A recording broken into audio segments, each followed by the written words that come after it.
क्या पढ़े थे कल? लिखा हुआ है अब? साफ आ रहा है? ठीक बैठ। चलो, तो पिछले क्लास में हम लोगों ने साउंड चैप्टर स्टार्ट किया था, ठीक है। अब मैंने बहुत अच्छे से इंट्रोडक्शन दिया था, शायद तुम लोगों ने याद कर लिया हो। याद किए हो? और पढ़ के आए हो? रिवीजन किए हो? 9th के एग्जाम के लिए ये चैप्टर तो इम्पोर्टेंट है ही, ओके। समझ रहे हो? आगे के क्लास के लिए 11th के लिए, ओके, बहुत इंपॉर्टेंट है, ठीक है। देखो, ये 9th का चैप्टर और 11th का चैप्टर ना बोर्ड का मार्क्स रिजल्ट डिसाइड नहीं कर पाता है, ओके, कुछ हद तक, क्योंकि 10th में तो सारा बच्चा मेहनत करता ही करता है, क्या 12th में सब मेहनत करता है, लेकिन 9th में सब मेहनत नहीं करता ना, और 11th में भी नहीं करता है। यही 9th और 11th बच्चों के करियर को डिसाइड करता है, समझ रहे हो? 9th और 11th ये दो चैप्टर एक्सरसाइज ये क्लास है जिसको जनरली बच्चे, मुझे लगता है कि अपने इधर तो 95% बच्चे पढ़ते ही नहीं है, ओके। 11th और 9th को उनको लगता है कि 9th जो है बोर्ड है ही नहीं, है ना। और गार्जियन भी तभी कंसस होते हैं जब बोर्ड आता है, तब बच्चा को मारते हैं पीटते हैं, ओके। और अपने गांव में तो जानते हो कि सब ब्रिलियंट टीचर सब भरा हुआ है, सबसे अच्छा टीचर सब तो इधर है दरभंगे में, तो वो 9th पढ़ाता ही नहीं है, सीधे 10th स्टार्ट करता है। कहता है कोई कुछ गार्जियन भी बहुत समझदार है, हो सकता है इनमें गार्जियन समझदार होंगे। हमको कुछ गार्जियन बोले भी थे कि सर हम अपनी बेटी को 2 बार पढ़ाएंगे 10th। हम कहे वाह, ये तो बहुत अच्छा बात बोले आप। कोई बोला था हमको, याद नहीं है। फिर हम 4 गो अपना टर्म सब चिपकाए हैं उसको, है ना। तुमको पता है टीचर है, जैसे डॉक्टर सब मेडिकल टर्म सब ना चिपकाता है, तो लोग कुछ नहीं पूछता है। हम भी अपना 4 गो टर्म चिपकाए एजुकेशनल टर्म सब, फिर चुप हो गए। लेकिन हम जेन्युइनली चिपकाए थे, मजाक नहीं करके, ठीक है। तो लोगों को पता ही नहीं रहता है कि 9th का क्या अहमियत है। लेकिन याद रखना, मैं अभी बोल रहा हूँ, ऐसे 5-6 साल बाद तुमको याद आएगा, क्योंकि इसमें से मुझे पता है कि कुछ ही बच्चे कामयाब होंगे। कामयाब हर बच्चा नहीं होता है ना, सब बच्चा कामयाब होता तो फिर कामयाबी का कोई मतलब ही नहीं बनेगा। लेकिन मेरी जो ख्वाहिश है कि सब कामयाब हो मेरा स्टूडेंट, मेरी ख्वाहिश, हर टीचर का ख्वाहिश होता कि नहीं होता है? अरे हर पेरेंट्स का ख्वाहिश होता ही नहीं होता है कि हमारा हर बच्चा अच्छा हो, अच्छा मतलब कामयाब हो। तो वही चीज़ है कि ख्वाहिश मेरी एक ऐसा नहीं कि कोई बच्चा बहुत तेज है तो हम उस पर ज़्यादा बैठा कर ध्यान दे रहे हैं कि चलो तुम पढ़ो पढ़ो पढ़ो और तुम्हारे पीछे हम हैं आगे भी तुम्हारे हम हैं, हमेशा साथ देंगे। लेकिन ऐसा नहीं है ना, हमको तो सबको लेकर चलना होता है ना। तो कोई बच्चा नहीं, बहुत सारे लोग आते हैं यहाँ पे, तो हमको बोलते हैं सिफारिश करने के लिए, कोई सर हम आपके तो वो रिलेशन में आते हैं, सर हम आपके तो वो रिलेशन में आते हैं, मैंने सिफारिश करने के लिए। और सबको पता है कि मेरी यहाँ पर कोई सिफारिश का चक्कर नहीं है। मेरे लिए हर एक बच्चा बराबर है, चाहे वो मेरे रिश्तेदार का हो या ना हो, चाहे मेरे रिलेशन में आए या ना आए, चाहे वो अमेरिका से आए, चाहे वो सुधारा से आए, चाहे वो करहटिया से आए या वो ककरौली से आए, I don't matter, I don't mind, okay. समझ रहे हो? मतलब ये मैटर नहीं करता है कि कौन कहाँ से आ रहा है, ये मैटर करता है कि तुम कितना पढ़ रहे हो। क्योंकि मेरा मकसद यहाँ पे सबको नॉलेज देना है, रिश्तेदारी फाइनल करना नहीं है, समझ रहे हो? हाँ, और कितने लोग सब होते हैं कि सर ये आप ध्यान दे दीजिएगा, मेरा बच्चा है, बार बार इतना और बोल दिए कि हम मेरा बच्चा, आपका बच्चा, मेरा बच्चा, अब उसके बाद भी सर ध्यान दे दीजिएगा। मैंने गार्जियन को, लेकिन गार्जियन, कुछ गार्जियन खुद मेहनत नहीं करते हैं, बच्चों को छोड़ देते हैं खुला। लड़का लोग को तो जनरली छोड़ देते हैं, वो तो खुला घोड़ा है, कहता है बेटा जो है खुला घोड़ा है, बेटी जो है बंद घोड़ी है। उसको घर में पैक करके रखना है, लड़का को खोल के रखना है, ताकि वो क्या बोलते बाहर पागलपंती दिखाए और पागल हो जाए और सबको अपना मुंह मारे, है ना, माने कि सिंग मारे। बाद में जब बाद में आ जाती है प्रॉब्लम तक, तो कहते बेटा इतना बड़का सिंग मार देता है कि केस हो गया है। तो जाके लड़ो जिंदगी भर। बेटी से तो परेशानी नहीं हुआ, लेकिन बेटा से परेशानी होगा। मैं सब लड़का को नहीं बोलता हूँ, बहुत सारा लड़का अच्छा होता है, समझदार होता है, माँ बाप का इज्जत करता है, घर में बैठता है, आराम करता है, घर में पढ़ता है, सबके बारे में नहीं बोल रहा, हर चीज़ में एक्सेप्शन है। अब तुमको सर कुछ लड़का लोग गुस्सा आता है, सर खाली आप लड़कियों के बारे में अच्छी बात बोलते हैं, लड़कों के बारे में बोलिए। हाँ, ऐसा एक्सेप्शन है, लड़कियों में कुछ बदमाश होगी, ऐसा तो नहीं होगी, जो घर से बाहर जाती होगी, एनी टाइम मम्मी से बोल के जाती होगी कि मम्मी हम जा रहे हैं सामान खरीदने के लिए, चली जाती होगी बहन के यहाँ, ओके। आती होगी, क्या बोलते हैं, पढ़ने के लिए होता है। कुछ बच्ची आती है पढ़ने के लिए, पढ़ के हम कई बार बोलते हैं, मेरे यहाँ क्लास का रूल है कि यहाँ पढ़ने के लिए आओ तो पढ़ के सीधे घर जाओ, चाहे लड़का चाहे लड़की, ओके, डजेंट मैटर, घर पे जाओ, उसके बाद मम्मी को बोल के जाओ कि हमको वहां जाना है, ओके। तुम सच बोलोगे ना गार्जियन को, तो हो सकता है स्टार्टिंग में वो तुमको अलाउ ना करें, लेकिन जब उन पे विश्वास तुम पर विश्वास उनका बन जाएगा ना, फिर तुमको कहीं भी जाने का अलाउ बोलो करेंगे, क्योंकि तुम सच बोल रहे हो। अब तुम एक बार झूठ बोल दिया, उनको पता चला, बाद में पता चल जाता, झूठ नहीं छिपता है, कितना दिन तक छिप रहेगा, तो पता चल जाएगा, फिर तुमको बोलो नहीं बन जाने देंगे और टाइट हो जाएंगे। तो बस गार्जियन की एक कमी ये है कि लड़कियों पर तो टाइट होते हैं लेकिन लड़कों पे टाइट नहीं होते। जिसलिए देखो, कभी देखो अपने गांव वाले में तो बहुत कम लड़की को हम देखते हैं कि 9 बजे रात तक लड़की घूम रही है वहां पर, सिगरेट पी रही है, फूक रही है, कभी देखे हो? बहुत कम एक्सेप्शनल है। कोई लड़की सब बाहर साइड में होगी, तो इधर तो नहीं, क्या लड़की 9 बजे तक पैक, मम्मी पापा कहते 6 बजे से तुम बाहर नहीं निकलोगी, है ना। और लड़का 9 बजे आया, पहले 9 बजे आया खेल कूद करके पूरा मस्ती करके, और 9 बजे खाना खाएगा, फिर चला जाएगा हाफ पैंट पहन करके, फिर घूम घाम करके, फिर 10 बजे आएगा, मम्मी बोले हाँ गेले रहा शेयर कर ले, अरे क्या होता है शेयर करने गेले रहा, खाना पचाने के लिए यार। तो भाई बच्चा सब बाद में कानून कर लेता है ना, तब मम्मी पापा को परेशानी होती है। चलो ठीक है, इसलिए हम लोगों को देखो, मैं बता रहा हूं एक चीज इंपॉर्टेंट है कि जब तुमको वो चीज जिसकी अहमियत सबके नजर में नहीं है, उस चीज की अहमियत तुम्हारे अंदर आ गई, तो समझ जाओ कि तुम कामयाब हो। समझ रहे हो? क्योंकि 9th की अहमियत किसी को पता नहीं है, 10th की पता, सॉरी 11th की अहमियत पता नहीं है। अगर तुमने इसको ठीक कर लिया, तुम समझ जाओ कि तुम कुछ खास करने वाले हो। समझो? तो 9th अगर मान लो बहुत सारा बच्चा नहीं पढ़ा है, तो अच्छा से 10th पढ़ोगे, 10th पढ़ोगे तो फिर 11th अच्छा से पढ़ोगे। जो मिस्टेक कर गए वो मिस्टेक को दोबारा दोहराना नहीं है, गलतियों से सीखना है। समझ रहे ना? इतिहास इसलिए बनता है ताकि, इतिहास इसलिए पढ़ा जाता है ताकि हम अपने आप को उस इतिहास की गलती से क्या करें, कुछ सीखें और उसको सुधार करें आगे। इसलिए इतिहास पढ़ाई जाती है, इतिहास सिखाई जाती है। यही रीजन इतिहास का सबसे बड़ा पर्पस यही है। हिस्ट्री पढ़ते हो ना तुम लोग, क्यों पढ़ते हो हिस्ट्री? इसलिए, ठीक है ना। अगर मान लो कि मैंने तुमको कुछ बात बताई, क्यों बताई? मैंने तो अपने एक्सपीरियंस के आधार पर बताया होगा ना, मैं इतने साल से पढ़ा रहा हूं, इतने स्टूडेंट को देखा हूं, तुम जानता हूं मैं, ओके। तो इसलिए चलो, तो टॉपिक को बाद में बात करते हैं, क्योंकि इंपॉर्टेंट बात है, हर दिन कुछ कुछ बात होनी चाहिए, ओके। अब मैं कल के टॉपिक पे आता हूं, साउंड चैप्टर। क्या चीज? Sound chapter, okay. Sound chapter जो है 11th में भी पढ़ोगे, वो वहां डिटेल्स है, लेकिन यहाँ पे मैंने कल चर्चा किया था कि साउंड क्या होता है, साउंड किस तरह उत्पादन किया जा सकता है, साउंड का निर्माण कैसे होता है, साउंड का प्रोडक्शन कैसे होता है, साउंड का प्रोपेगेशन कैसे होता है, साउंड का क्या बोलते हैं, संचरण कैसे होता है, साउंड एक जगह से दूसरी जगह कैसे चलता है। क्लियर हो गया? अब मैंने उसके बाद तुमको बताया कि साउंड के स्रोत कौन कौन है, सोर्स कौन कौन है, कौन कौन चीजें हैं जो साउंड प्रोड्यूस कर सकती है, ओके। वो मैंने चर्चा किया कल, बहुत डिटेल से मैंने चर्चा किया। आज मैं बात करूंगा कि वेव के बारे में, ठीक है। साउंड एक तरह का वेव है। आपको सर वेव क्या होता है, तो मैंने बहुत अच्छे उदाहरण से कल समझाया था कि वेव यानी तरंग एक तरह का विक्षोभ है।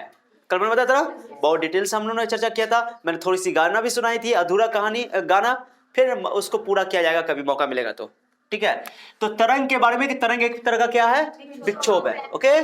Wave is like a disturbance, माने वेव एक तरह का डिस्टर्बेंस। अब डिस्टर्बेंस को मैंने समझा कि डिस्टर्बेंस क्या होता है सर, विक्षोभ क्या होता है। तो मैंने बोला जैसे कि लाइन में खड़े रहते हो, 4-5 लाइन खड़े हो, माने कि 10 आदमी का एक लाइन है, क्यू है, उसमें खड़े हो, टक्कर मार रहे हो, एक को टक्कर लगा, दूसरा भी डिस्टर्ब होगा, तीसरा भी डिस्टर्ब होगा, चौथा भी डिस्टर्ब होगा, इसलिए इसको कहते हैं कि डिस्टर्बेंस मूव कर रहा है, ओके।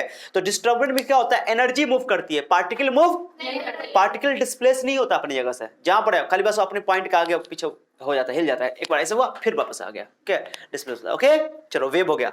वेव को मैंने बताया, देखो वेव 2 तरह का होता है। कितने तरह का वेव होता है? चलो आ जाओ वेव पे आ जाओ, सुनना, बाद में बात कर लेना। एक वेव है, पढ़ो इसको क्या बोलते हैं, जैसे हम लोग ऊर्जा बोले थे, यांत्रिक ऊर्जा, वैसा ही वेव, ओके। यांत्रिक तरंग, क्या चीज बोलते हैं इसको? एक नाम और है अयांत्रिक तरंग। अयांत्रिक, क्या दिख रहे हो क्या? यांत्रिक तरंग और मैकेनिकल वेव, मैकेनिकल वेव और नॉन मैकेनिकल वेव, नाम सुने हो? चलो इसका एक और नाम है, ओके, इसका एक और नाम है, यांत्रिक तरंग का ही एक और नाम है, पढ़ो इसको।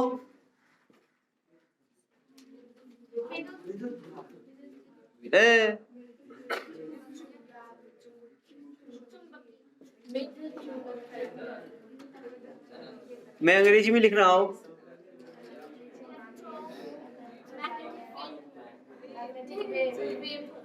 Okay, electromagnetic. जब हायर क्लास में जाओगे तो ये तुमको एक चैप्टर मिलेगा पढ़ने के लिए, बस ये क्या इंपॉर्टेंट है। लाइट इसी कैटेगरी में आता है। अब सुनो एक मिनट क्या बोलता हूं मैं, आवाज बंद करो। ओके, उसमें लिखा भी मिलेगा तुमको उस लिस्ट में, इलेक्ट्रोमैग्नेटिक वेव, ईएमआई बोलते हैं या ईएम वेव बोलते हैं, इलेक्ट्रोमैग्नेटिक ईएमआई कार्ड है, इलेक्ट्रोमैग्नेटिक रेडिएशन भी बोलते हैं, ईएमआर। ठीक है, चलो कोई बात नहीं है। दो तरह का वेव कल भी मैंने पढ़ाया था, एक अनुप्रस्थ तरंग, एक पढ़ाया था अनुदैर्ध्य तरंग। वो अलग टाइप है, ये अलग टाइप है। ये किस आधार पर है? ये प्रोपेगेशन के आधार पर है, बेस पर है, संचरण के आधार पर है। बेस पर से पहले हाथ हटाओ साहब, बेस पर से हाथ हटाओ साहब। सब एनर्जी में हमको नजर आना चाहिए। क्लियर? चलो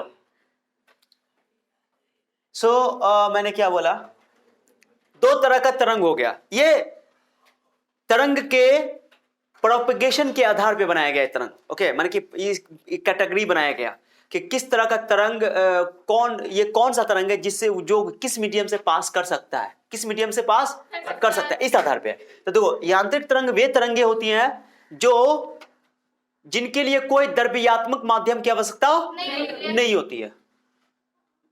क्या उल्टा बोला गया क्या?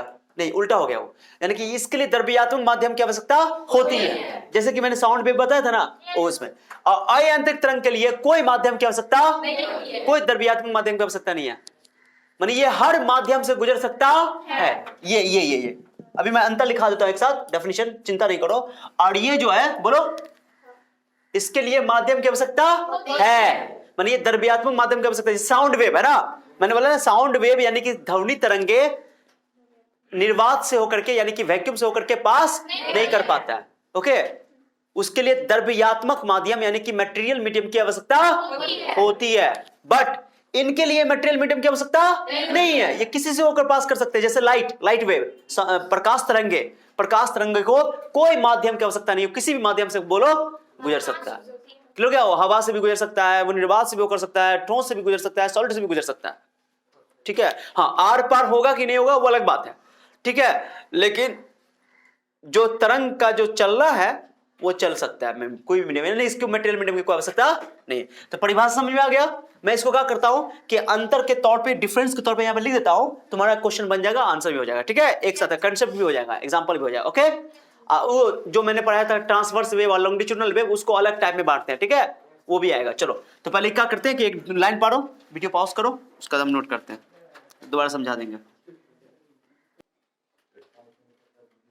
ओके, चलो ठीक है, बैठ जाओ।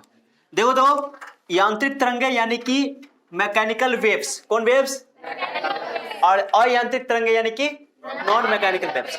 एंड नॉन मैकेनिकल वेव को ही इलेक्ट्रोमैग्नेटिक वेव्स भी कहते हैं। ये बहुत इंपॉर्टेंट टॉपिक है आगे क्लास में, अभी हम लोग को चर्चा नहीं करना। अभी 9th में जो हम लोग को पढ़ना है, जो भी चर्चा करना है, वो क्या करना है? यांत्रिक तरंगे की चर्चा करनी है, यानी कि मैकेनिकल वेव की चर्चा करनी है। दो तरंग को दो कैटेगरी में रखा गया, दो भाग में रखा गया, वो उसके संचरण के आधार पे कि मीडियम से पास करेगा कि नहीं करेगा। तो वो तरंगे जिनके लिए द्रव्यात्मक माध्यम की आवश्यकता नहीं होती है, वो होती है अयांत्रिक तरंग। जिनके लिए आवश्यकता होती है, याद रखना, साउंड जो है तुम्हारा यांत्रिक तरंग में आता है। कौन तरंग में आता है? क्लियर हो गया? यांत्रिक तरंग में आता है। अब एक चीज समझना, सबसे इंपॉर्टेंट सुनो जी। ओके, यांत्रिक तरंग जो होता है यानी कि मैकेनिकल वेव जो होता है ना, उसमें पार्टिकल कंपन करता है, वाइब्रेट करता है। पार्टिकल, कण, माध्यम, जिस माध्यम होगा ना, जैसे मैंने कल रस्सी वाला उदाहरण दिया था, ये वाला ना, रस्सी वाला। तो ये रस्सी वाला जो है, रस्सी में जो वेव पैदा हो रहा है ना, पैदा हो रहा है वेव, इसमें पार्टिकल कंपन कर रहा है। ओके, लेकिन एक खास बात बताऊं, अयांत्रिक तरंग में ये तो किसी से भी गुजर सकता है। जैसे प्रकाश है, लाइट है, लाइट अयांत्रिक तरंग में उसमें पार्टिकल कंपन नहीं करता। उसमें क्या कंपन करता? देखो, विद्युत और चुंबकीय क्षेत्र। कहो सर, ये विद्युत और चुंबकीय क्षेत्र क्या होता है सर? इसको अंग्रेजी में बोलते हैं electric and magnetic fields. Okay, तो अयांत्रिक तरंग में विद्युत और चुंबकीय क्षेत्र का कंपन होता है, ऑसिलेशन होता है एक दूसरे पे 90 डिग्री पे। अब ये बात अभी तुमको समझ नहीं आएगी क्योंकि हायर क्लास की बात है। खाली यह याद रख सकते हो कि विद्युत और चुंबकीय क्षेत्र में विद्युत चुंबकीय क्षेत्र के फॉर्म में ये कंपन करता है। बस इसमें कण नहीं करता है। कण जो है कण कंपन नहीं करता है, पार्टिकल वाइब्रेट नहीं करता है इसमें, लेकिन पार्टिकल क्या करता है। और एक और बात, ये जो यांत्रिक तरंग है ना एसरो जी, यांत्रिक तरंग अनुप्रस्थ तरंग भी हो सकता है और अनुदैर्घ्य तरंग भी हो सकता है। अनुप्रस्थ तरंग किसको बोलते हैं, याद है? अनुप्रस्थ तरंग किसको बोलते हैं? या देखो ये देखो माने कि कंपन हो रहा है लेकिन आगे जा रहा है, कंपन हो रहा है। कंपन जो हो रहा है, कंपन का डायरेक्शन, वाइब्रेशन का डायरेक्शन मोशन के डायरेक्शन के परपेंडिकुलर है, तो उसको बोलते हैं ट्रांसवर्स वेव, अनुप्रस्थ तरंग। याद आया? और लॉन्गिट्यूडनल में क्या होता है? बोलो कब हुआ? एक पॉइंट के आगे पीछे आगे पीछे आगे पीछे आगे पीछे, जिधर जा रहा है उसी डायरेक्शन में कंपन होता है। जिधर जा रहा है माने वाइब्रेशन का डायरेक्शन और प्रोपगेशन का डायरेक्शन यानी मोशन का डायरेक्शन सेम होता है, उसको बोलते हैं लॉन्गिट्यूडनल वेव। अब याद ना, यांत्रिक तरंग के अंदर सुनो जी, सुनो, यांत्रिक तरंग के अंदर अनुप्रस्थ तरंग भी आता है, अनुदैर्घ्य तरंग भी आता है। मैकेनिकल वेव के अंदर ट्रांसवर्स वेव भी आता है और लॉन्गिट्यूडनल वेव भी आता है। इंपॉर्टेंट चीज है ये। जैसे एग्जांपल के तौर पे देखो, ध्वनि तरंगे, साउंड वेव्स, ओके, ये तुम्हारा कौन वेव है? अनुप्रस्थ की अनुदैर्घ्य। ध्वनि तरंगे कैसी तरंगे हैं? हम बोल रहे हैं पार्टिकल ऐसे करके तुम्हारे पास जा रहा है, क्या हो गया? तो ध्वनि तरंगे अनुदैर्घ्य तरंगे हैं, क्या हो गया? साउंड वेव जो है वो लॉन्गिट्यूडनल वेव है, ठीक है, समझ आया बात को? और उसके बाद जल तरंगे, जल तरंग में कैसे होता है? जल तरंग में बताता है, जल तरंग में 90 डिग्री पे होता है, ओके, ऊपर नीचे ऊपर नीचे। तो जल तरंगे तुम्हारा ट्रांसवर्स वेव है। कौन वेव है बाबू? अनुप्रस्थ तरंगे है, क्या हो गया? तो देखो इसके अंदर ध्वनि यांत्रिक तरंग के अंदर, ओके, अनुप्रस्थ तरंग भी आ जाता है और अनुदैर्घ्य तरंग भी आ जाता है, क्या हो गया? लेकिन जो अयांत्रिक तरंग है, जिनको माध्यम की आवश्यकता नहीं है, मेटेरियल मीडियम की कोई जरूरत नहीं है, ओके, तो वो जो है हमेशा अनुप्रस्थ तरंग होता है। क्या होता है? कैसे होता है वो हायर क्लास की बात है, हमको 9th में पढ़ना, बस अभी डिफरेंस के तौर पर तुम याद रखो, काम आएगा एग्जाम में। एग्जाम के लिए ज्यादा इंपॉर्टेंट क्वेश्चन नहीं है 9th के लिए। 9th के लिए इंपॉर्टेंट क्वेश्चन है कि ट्रांसवर्स वेव और अनुदैर्घ्य, ट्रांसवर्स वेव और लॉन्गिट्यूडनल वेव में अंतर बताओ, अनुप्रस्थ तरंग और अनुदैर्घ्य तरंग में अंतर बताओ। ये इंपॉर्टेंट अभी लिखाने वाले हैं, सो डोंट वरी। समझ आया बात को? क्या बोला मैंने?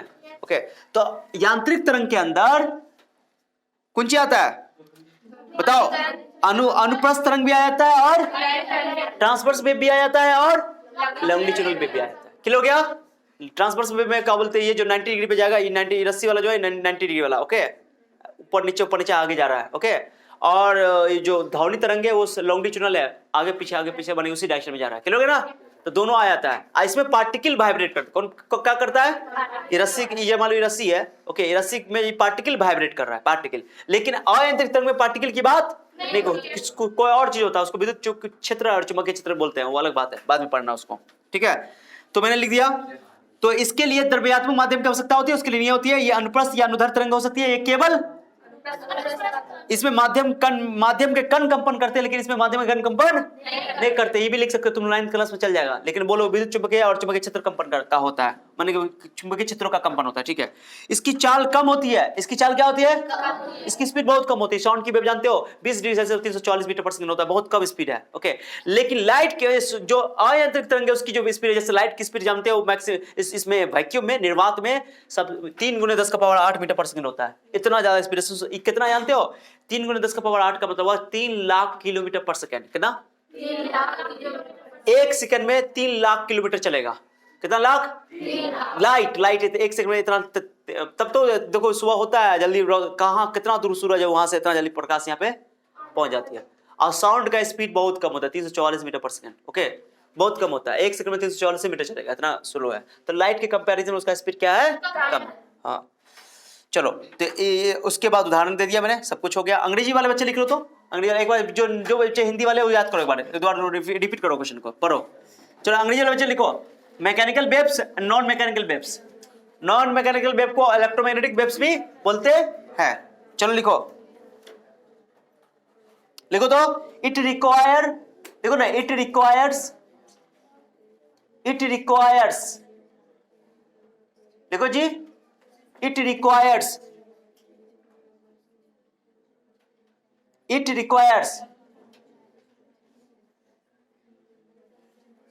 material medium It requires material medium. Material medium. It requires material medium. It requires material medium. Okay? लिखे? It doesn't require material medium. Don't talk. Just repeat. It require material medium. Mechanical waves में लिखो it require material medium. Non mechanical wave में लिखो it doesn't require material medium. It doesn't require material medium. Okay, हो गया. Second आ जाओ. these may be लिखो. these may be transverse or longitudinal waves.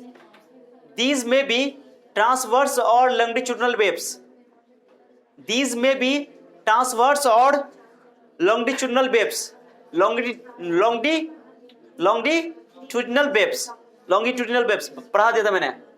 These may be transverse or longitudinal waves. आई लिखो. These are only transverse waves. These are only transverse waves.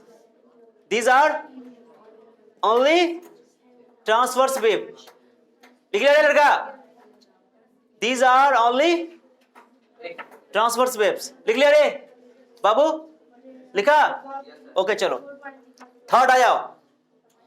लिखो.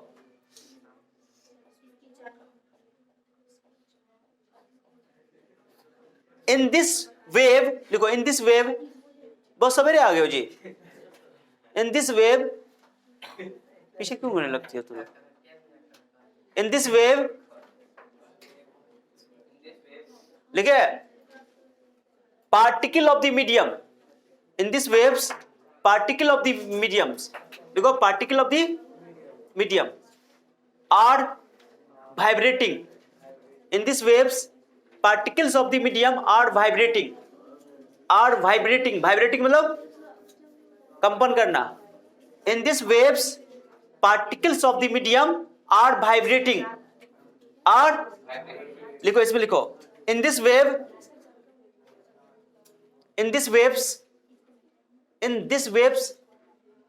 लिखो. In this waves लिखे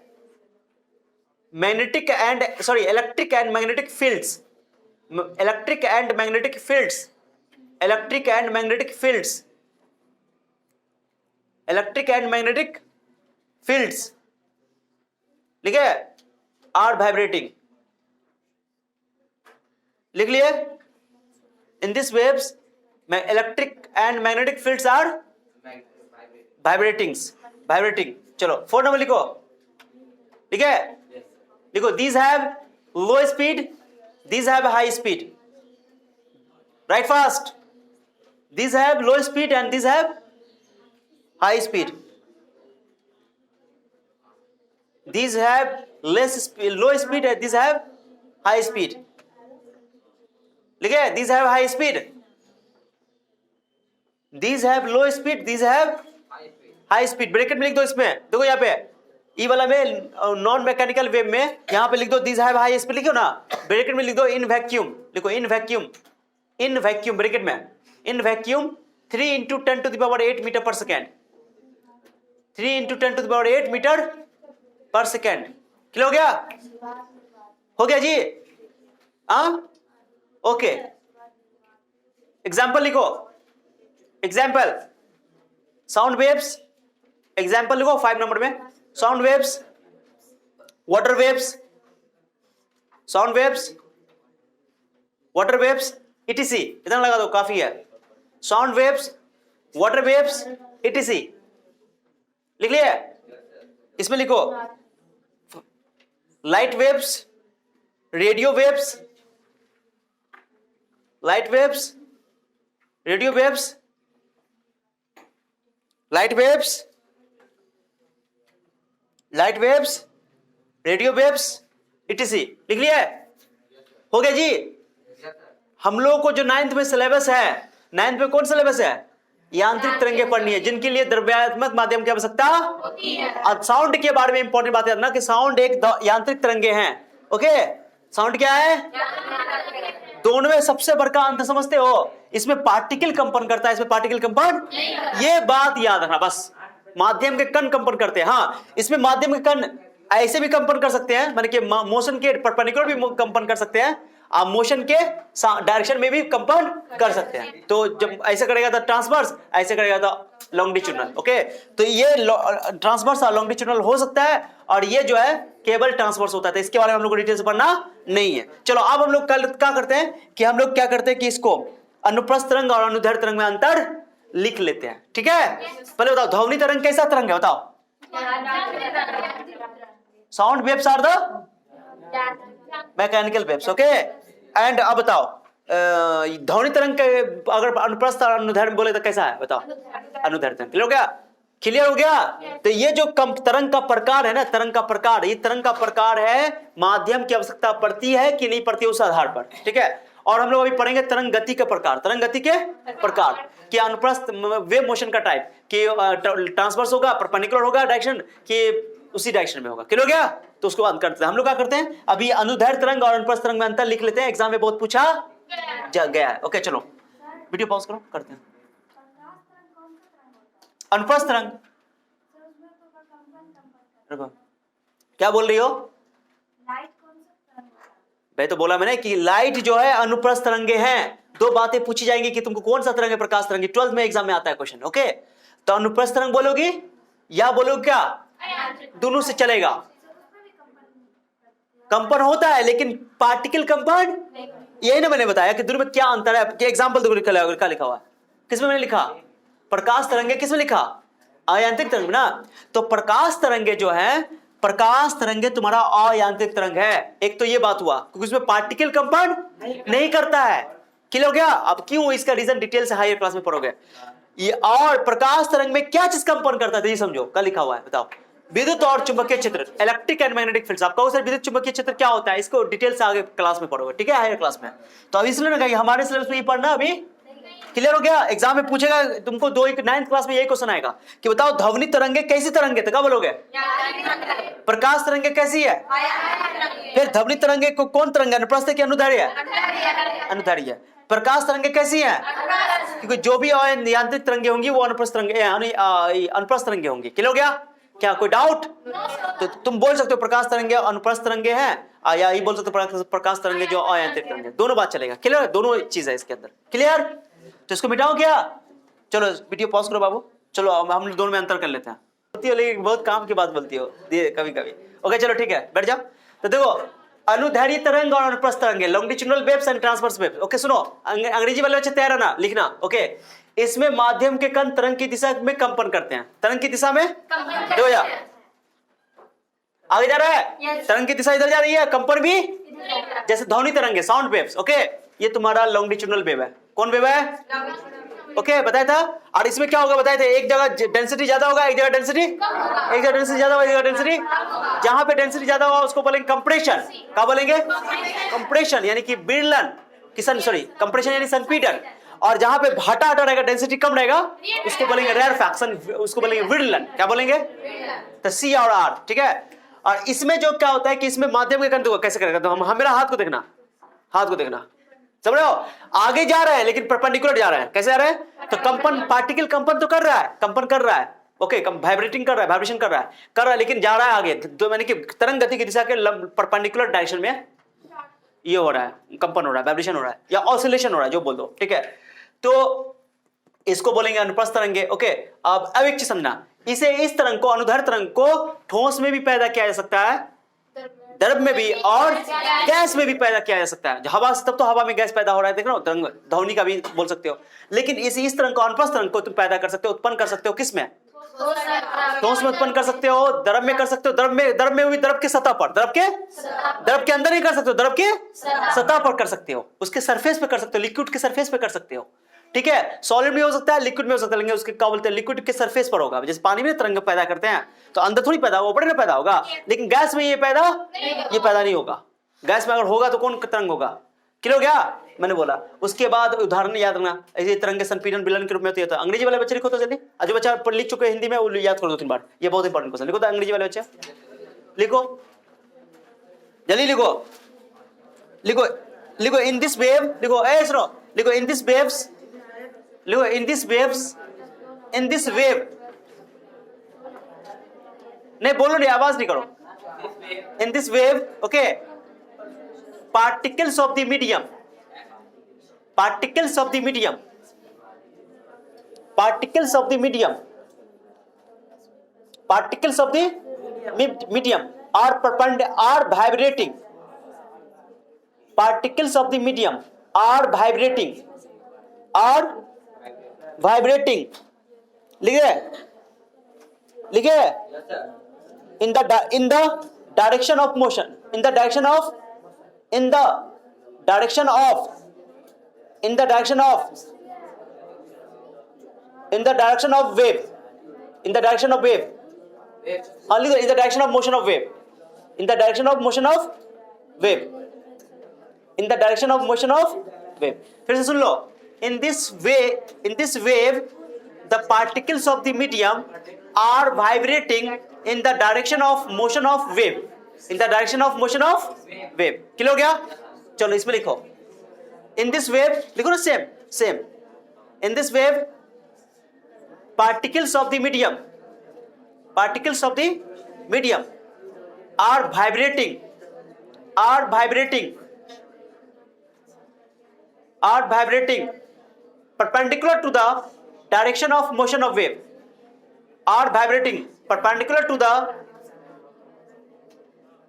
direction of motion of wave, direction of motion of wave। क्या लिख लिया? perpendicular to the direction of motion of wave, to the direction of motion of, अरे same में तो लिखना है, खाली डायरेक्शन परपेंडिकुलर लगा देना। क्लियर हो गया? फिर से सुन लो, ये पहले फिर से सुनो पहला number, in this wave the particles of the medium are vibrating in the direction of motion of wave, in this wave the particles of the medium are vibrating perpendicular to the direction of motion of wave। Clear? चलो इसमें लिखो, लिखो these waves, लिखो these wave, these waves, these waves, लिखिए these waves, लिखिए can propagate, can propagate, these waves can propagate, these waves can propagate through solid, liquid or gas, these waves can propagate through solid, liquid और gas. Clear क्या? मैंने ये in wave को तीनों में, solid में, liquid में, गैस में, सब में क्या कर सकते हैं? बना सकते हैं, क्रिएट कर सकते हैं। क्लियर हो गया? बट इसको केवल सॉलिड में और लिक्विड में, लिक्विड के सरफेस पर, वो भी लिक्विड के अंदर में नहीं, और गैस में क्रिएट नहीं किया जा सकता। लिखा जी? ए बच्चा लिख लिया? These waves can propagate through solid, liquid और गैस। लिख लिए? लिखो these waves, आप इसमें लिखो these waves, these waves, लिखो these waves can propagate through, can propagate through solid, can propagate through solid, these waves can propagate through solid and the surface of the liquid and over the surface of the liquid and over the surface of the liquid. These waves can propagate through solid and over the surface of liquid, over the surface of liquid। लिखा जी? over the surface of liquid, but not through gases, but not through gases, but not through gases। कैट हो गया? कितने हो गए? 2। चलो तीसरा लिखो, थर्ड लिखो, थर्ड लिखे, लिखो it consists, लिखो these consist, these लिख दो, these consist, CONSIST, These consist compression and rarefaction. Compression and rarefaction. Compression and rarefaction. जानते हो, कल बहुत डिटेल्स बताया था मैंने लॉन्गिट्यूडनल वेव को. एंड इसको लिखो, these consist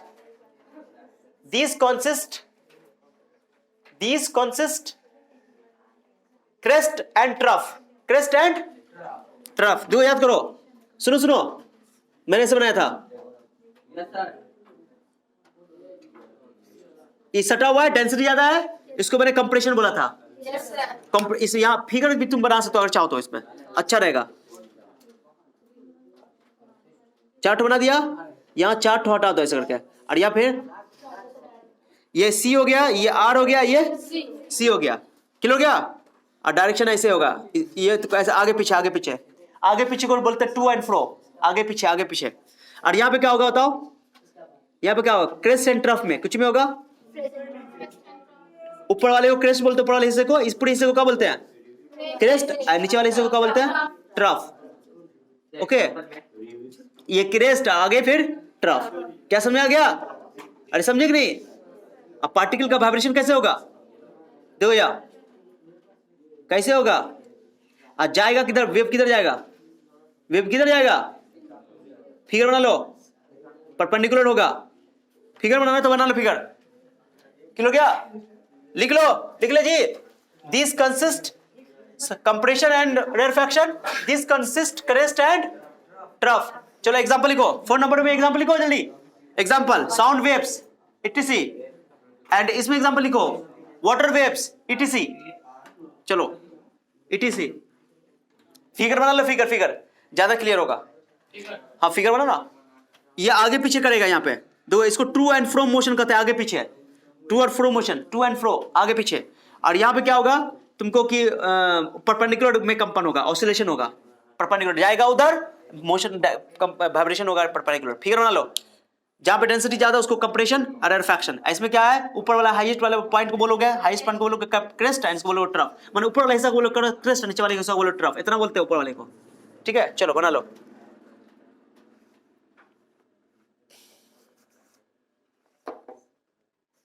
लिख लिए? ओके चलो.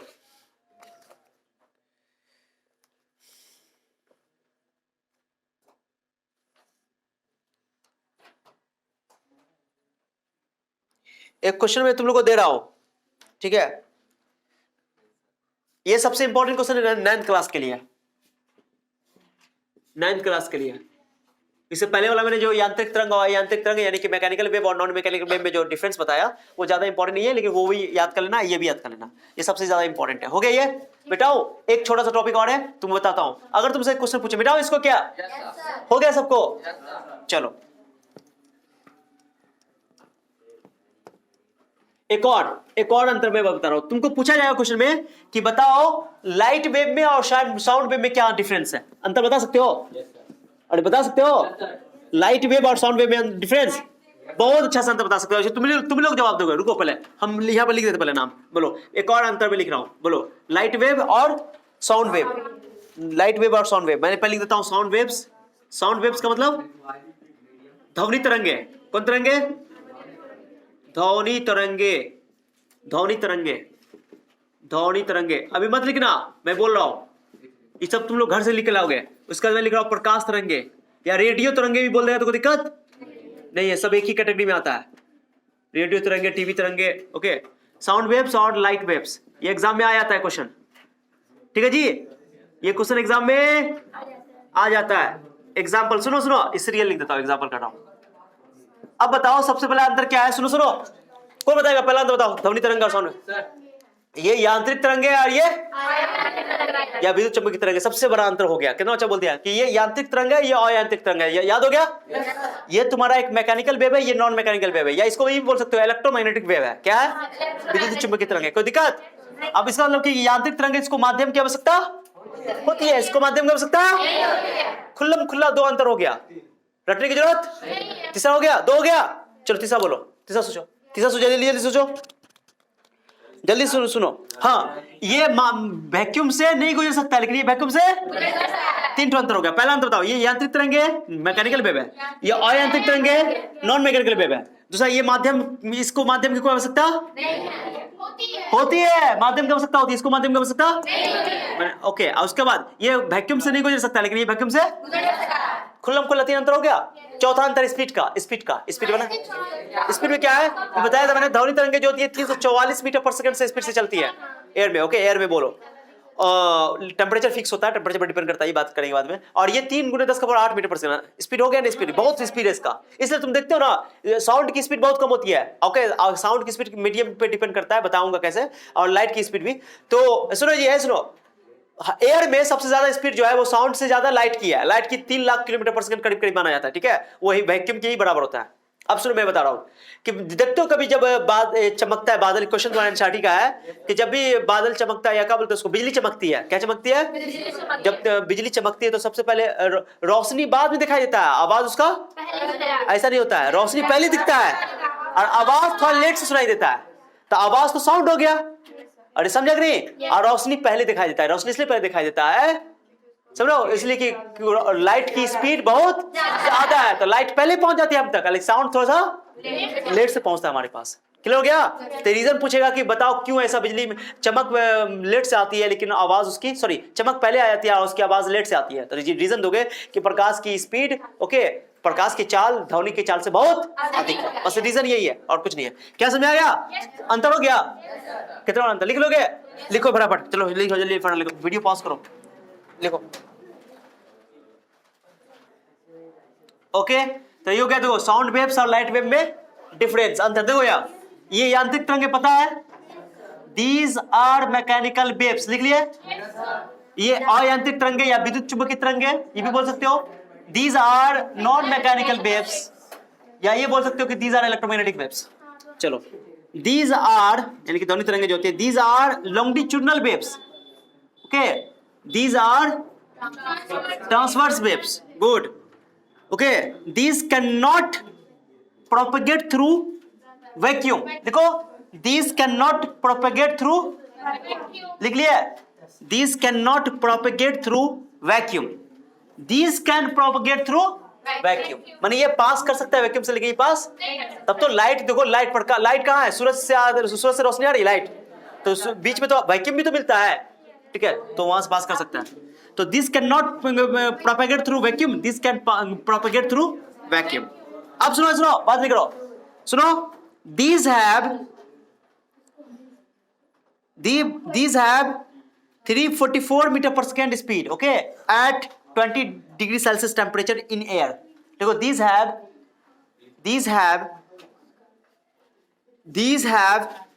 344 meter per second speed in air at 20 degrees Celsius, बस इतना लिखना, at 20 degrees Celsius.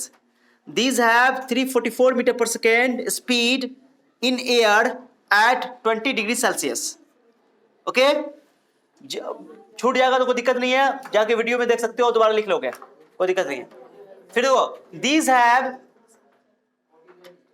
3 × 10⁸ meter per second speed in air approximately, okay, these have 3 × 10⁸ meter per second speed in air approximately, okay, this is very high speed, okay. चलो, it required material medium, yeah, these required material medium, but these do not require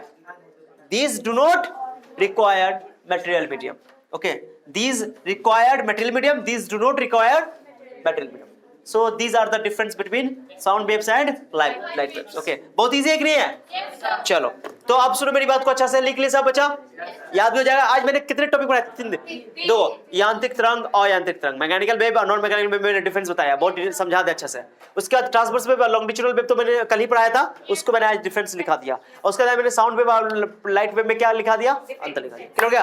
अब कल का topic सुनो, कल का topic क्या रहेगा?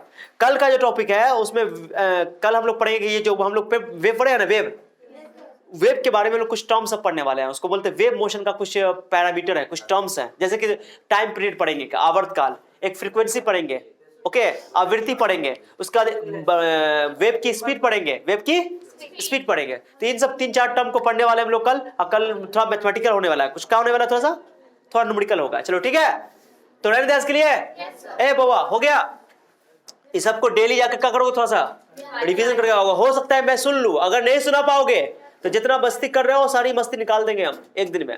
इसलिए जो चीज दिया गया है उसको रिवीजन करके किताब को स्टडी करके आया करो खुद से। आप किताब की स्टडी आप करो तो नहीं समझ में आएगा, आप तो कंप्लीट समझ में आएगा। ओके, तो आज की क्लास वहीं पे रहने दे। चलो ठीक है, तो रहने दो आज, कल इसको आगे बढ़ाते हैं। ठीक है, चलो ओके कर दो, बस रहने दो, कुछ नहीं करना।